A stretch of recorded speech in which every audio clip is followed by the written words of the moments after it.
নমস্কার বন্ধুরা, আশা করি ভালো আছেন। আজ একটা ইন্টারেস্টিং রেসিপি আপনাদের সাথে শেয়ার করব। সেটা প্রথম থেকে শেষ পর্যন্ত দেখুন, দেখবেন খুব ভালো লাগবে। যেমন দেখতে সুন্দর, ঠিক তেমনি তার থেকে বেশি সুন্দর খেতে, আর অতি অল্প সময়ের মধ্যে হয়ে যাবে। আর আপনি যদি না বলেন এটা কিসের তৈরি, ছেলে বড় কেউ ধরতে পারবে না। এবং পুষ্টিকর খাবার, প্রথম থেকে শেষ পর্যন্ত ভিডিওটা দেখুন। 10 মিনিটের মধ্যেই তৈরি হয়ে যাবে। ভালো করে 2 থেকে 3 ঘন্টা ভিজিয়ে রাখবেন সয়াবড়িটাকে। জল চিপে নিয়ে আদা, কাঁচা লঙ্কা, নুন, চিনি দিয়ে একটা পেস্ট বানিয়ে নেবেন। হ্যাঁ, পেস্টটা যেন একেবারে নরম না হয়, একটু ঝুরঝুরে থাকে। তার কারণ তবেই চিকেন চিকেন একটা ফিলিংস আসবে না। গরম মশলা গুঁড়ো আর বাইন্ডিংয়ের জন্যে বেসন আর কর্নফ্লাওয়ার। বেসন যদি 2 চামচ দেন তাহলে 1 চামচ কর্নফ্লাওয়ার দেবেন। তার পরিমাণ মতো নুন, চিনি আর ধনে জিরে বাটা। আদা যেহেতু আগেই দিয়েছি তাই দেবো না। লঙ্কা বাটা আর ধনে পাতা কুচি দিয়ে ভালো করে মিক্সড করে নেবেন। আপনারা চাইলে বাটা মশলার বদলে গুঁড়ো মশলাও দিতে পারেন, তবে বাটা মশলায় স্বাদটা বেশি হয়।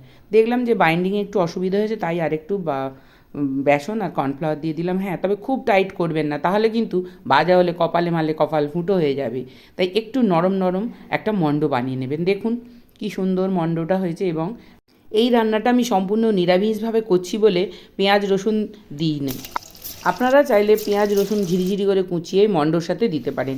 তেল খুব সুন্দর গরম হয়ে গেলে আপনারা বলগুলো ছাড়বেন। আর হ্যাঁ, কড়া আগে গরম করে নিয়ে তারপর তেল দেবেন, তাহলে কোনো দিন মাছ বলুন বা যে কোনো জিনিস কড়ায় জড়াবে না। এইভাবে সুন্দর করে ভেজে নেবেন লাল লাল করে।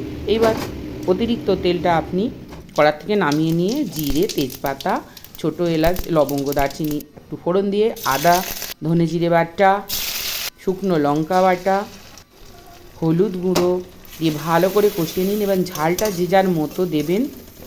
এরপর আমি 2 কাঁচা লঙ্কা ফেলে দিলাম এবং পরিমাণ মতো যথারীতি টমেটো, নুন, চিনি দিয়ে ভালো করে কষিয়ে নিতে হবে। আর এই রান্নাটা এত অপূর্ব স্বাদ হবে, কেউ বুঝতেই পারবে না। যদি আবার পেঁয়াজ রসুন দেন, তাহলে চিকেন বল কারি খাচ্ছে নাকি সয়াবিন বল কারি খাচ্ছে কেউ বুঝতেই পারবে না। এর ফাঁকে আমি একটু কর্নফ্লাওয়ার গুলে নিলাম, নিয়ে জলটা 2 থেকে 4 মিনিট ফুটলে তারপর আপনি বলগুলো দিয়ে দেবেন। হ্যাঁ, একটু গ্রেভিটা বেশি জলটা দেবেন, তার কারণ পরে ঠান্ডা হলে রসটা টেনে নেবে। 5 মিনিট ফুটে যাওয়ার পর ঘি, গরম মশলা, ধনে পাতা কুচি দিয়ে মিনিট 2 ফুটিয়ে নিয়ে এবার কর্নফ্লাওয়ারটা দিয়ে ভালো করে মেশাতে থাকবেন, তা নাহলে জমাট বেঁধে যাবে। দেখুন তো কত সুন্দর কালারফুল, টেস্টি এবং পুষ্টিকর একটা সয়া বল কারি তৈরি হয়ে গেল। আপনারাও একদিন বানাবেন। এইভাবে গাজর শসা দিয়ে প্লেট সাজিয়ে আর সয়া বলের কারি যদি বাচ্চাদের খেতে দেন, তারা কখন মাংস ভেবে খেয়ে নেবে, তো বুঝতেই পারবে না যে এটা মাংস নয়। তাই পুষ্টিগুণে ভরা সয়া বল অবশ্যই আপনারা একদিন বানান।